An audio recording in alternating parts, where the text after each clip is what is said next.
Good morning সবাইকে। আশা করছি তোমরা সবাই ভালো আছো। আমরাও তোমাদের আশীর্বাদ ও ভালোবাসায় খুব ভালো আছি। চিনির পরীক্ষা সব শেষ হয়ে গেছে, এখন চিনি বাড়িতে ঘুমোচ্ছে। এখন আর চিনি স্কুলে নিয়ে যেতে হবে না। তো এখন মর্নিংটা একটু দেরিতেই হচ্ছে, 6:30 6:45 নাগাদ।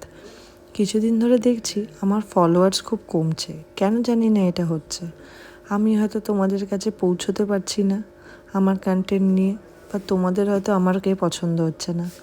আমাকে একটু কমেন্ট করে জানিও না গো, কেন আমি তোমাদের কাছে পৌঁছাতে পারছি না।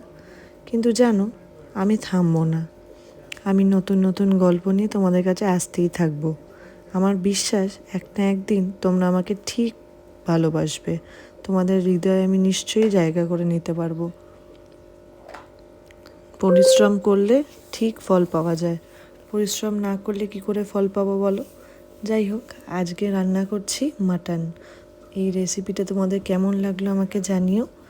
যদি রেসিপি দরকার লাগে আমি পুরোটা একবার বলে দেবো। চলো, আজকে গল্প তাহলে এখানেই শেষ করছি।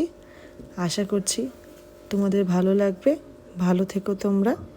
টাটা।